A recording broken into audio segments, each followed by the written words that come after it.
এবার চলে আসেন বিরাদ ইসলাম, ফাতেমা রাদিয়াল্লাহু তাআলা আনহা এর মৃত্যু কিভাবে হয়েছিল শিয়াদের মতে। এর জন্য হযরতে উমর কি দায়ী? যেই ব্যক্তি হযরতে মা ফাতেমার মৃত্যুর দায় হযরতে উমর ফারুককে বানাবে, হযরত উমর ফারুকের ব্যাপারে বলবে উনি হযরতে ফাতেমাকে কতল করেছেন বা করিয়েছেন, এই ব্যক্তি নিঃসন্দেহে জাহান্নামী ব্যক্তি, ইসলামের সাথে এর কোনো সম্পর্ক নাই। কথা বুঝতে পারছেন?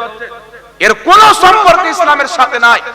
এইগুলো সাহাবীর প্রতি আঙ্গুল তোলা মানে নিজের জন্য জাহান্নামের টিকিটকে কনফার্ম করা।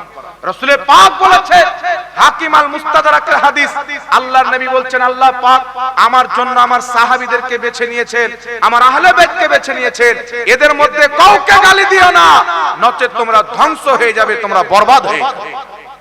এইজন্য পৃথিবীর মুসলমান আবু বকর সিদ্দিকের মতন কে সাহাবী হবে? নবী পাক যখন ইন্তিকাল করলেন, যদি ইসলামের রশ্মিকে আবু বকর সিদ্দিক না সামলাতেন, ইসলাম এতদূর পর্যন্ত প্রচার হতো না।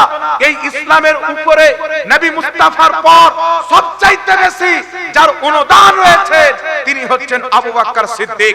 গভীর রাতে বিছানা ত্যাগ করে মুস্তাফার সাথে কারেশ্বরের মাটিতে সাপকে দংশন করিয়েছিলেন আবু বকর সিদ্দিক। ওই গারে নবীর সঙ্গে ছিলেন, আজকে মাজারেও নবী মুস্তাফার পাশেই আছে। একটু জোরে হবে না সুবহানাল্লাহ? এই জন্য পৃথিবীর মুসলমান এইগুলো শিয়াদের ভ্রান্ত মতবাদ, আর শিয়ারা হলো কাফির, এরা মুসলমান নয়। কাদিয়ানীও কাফির, শিয়ারাও কাফির, ওয়াহাবিদের মধ্যে যারা কুফরি আকীদা পোষণ করে তারাও কাফিরের অন্তর্ভুক্ত। এই জন্য এদের থেকে নিজের ঈমানকে বাঁচিয়ে রাখবেন, সাবধান। আমাদের ইসলাম, আমাদের আকীদা পানিতে ভেসে আসেনি, আমাদের আকীদা 1450 বছর থেকে ধারাবাহিকভাবে চলে আসতেছেন, কারণ আমাদের আকীদাটাই ছিল পূর্বের ইসলাম, আর এখনকার ইসলাম হচ্ছে সুন্নি জামাত। জোরে বল সুবহানাল্লাহ। আল্লাহ বুঝার তৌফিক দান করুক।